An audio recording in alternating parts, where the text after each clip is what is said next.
A Surprise for the Bears by Jane Bingley. Illustrated by David Sheldon. A Surprise for the Bears by Jane Bingley. Illustrated by David Sheldon.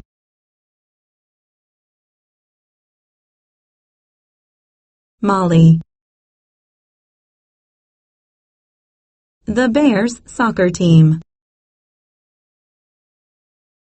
The Bears had won, but Molly was thinking. The soccer game was over. Molly's team was very happy. The team was called the Bears. The Bears had just won the most important game of the year.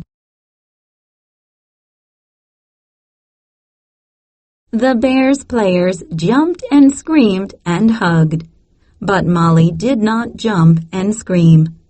Molly was thinking about something else. The Bears were now the best soccer team in their town. They had won every game. Now they could play one more important game. The game was the state championship game in San Diego. The team that won that game would be the best team in California. Molly was happy, but she also knew there was a problem. Ms. Mendez was the Bears' coach. Ms. Mendez said the Bears might not be able to afford to go on the trip. The Bears needed money to pay for the trip to San Diego. "We have to get the money," Molly said to herself. Molly started thinking about a plan to raise or get the money. After the game, Molly went home in her friend Ruthie's car. Ruthie's father was driving. "I know what you are thinking about," said Ruthie. "You are trying to figure out how we can get money to go to San Diego. How can children like us earn money?" "We need to ask people to help us," said Molly. "Have the team come to my house tomorrow. We will make a plan." Ruthie. Molly talked to Ruthie in the car. Molly's mother and father. The Bears went to Molly's house to make a plan. The next day, all the players on the Bears went to Molly's house. They sat in Molly's backyard. Molly's mother and father gave everyone cold drinks.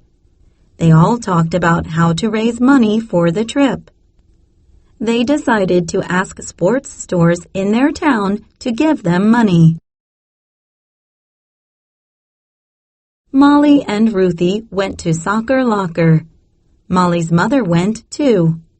Soccer Locker was a store on their block or street.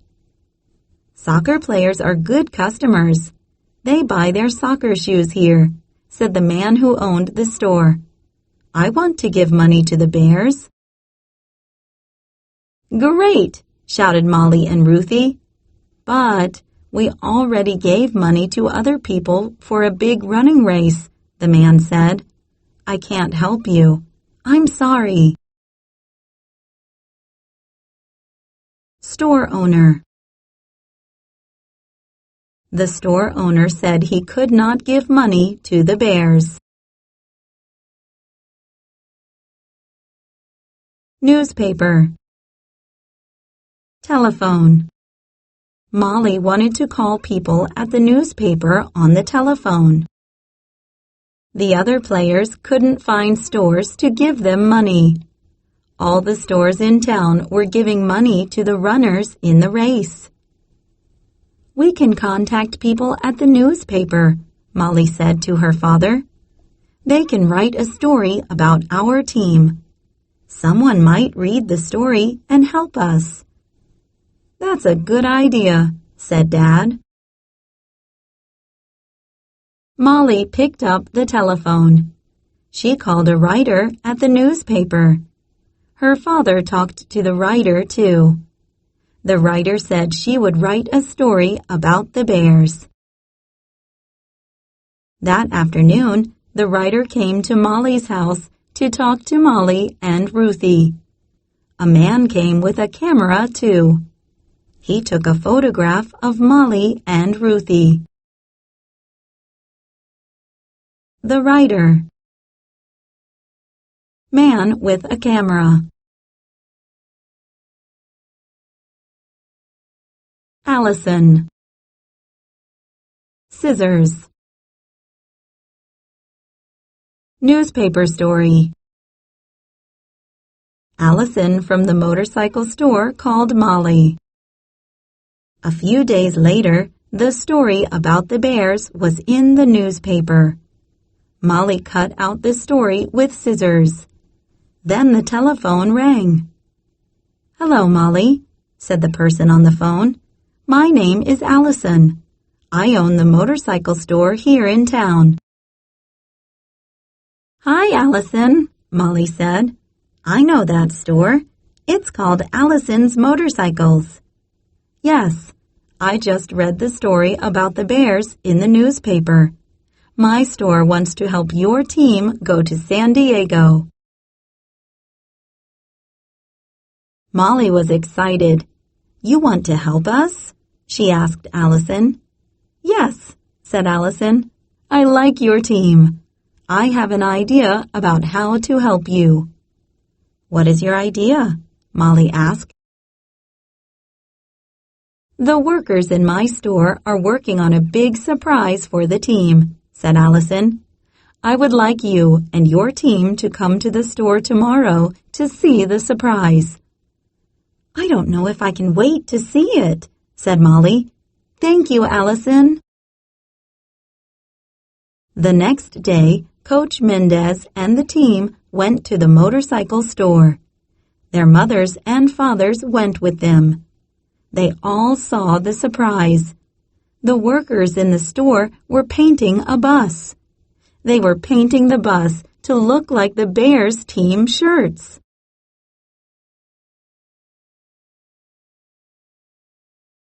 Bus. Allison. Nick. Molly thought it was nice to meet Nick. A woman with red hair came over and said hello to Molly and the team. "Molly, I'm Allison," she said. "Come meet the people who work with me." "It's very nice to meet you," Molly said to one of the workers. He was a big man with a beard on his face. He said his name was Nick. "Do you like the bus?" Nick asked Molly. "Yes," said Molly. "Thank you, Nick, and thank you, Allison." Molly felt a smile spreading across her face. The bus looked wonderful. Seeing the wonderful bus made Molly smile. The Bears' bus. Motorcycles. Allison and her workers rode their motorcycles while the Bears rode in the bus.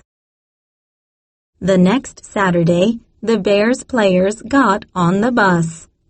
Then Coach Mendez started driving the bus to San Diego. Many people from town waved goodbye to them. Allison, Nick, and the other workers from the store rode their motorcycles. Molly and Ruthie were happy to ride to San Diego in the special bus. Molly could not stop smiling on the bus. Ruthie was smiling too. The team did it. They figured out a way to go to the big game in San Diego. The Bears were riding in their own bus. Responding. Target skill. Understanding characters. What kind of person is Allison? Copy the chart below. Fill in story details and your ideas about what Allison is like.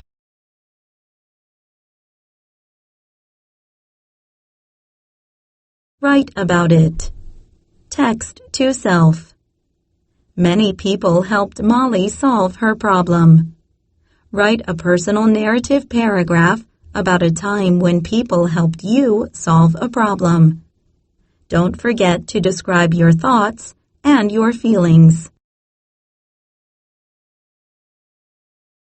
Target vocabulary. Afford. Block. Contacted. Customers. Earn. Figure. Raise. Spreading. Target skill. Understanding characters. Tell why characters act as they do. Target strategy. Analyze, evaluate. Think about what you read, then form an opinion about it. Genre.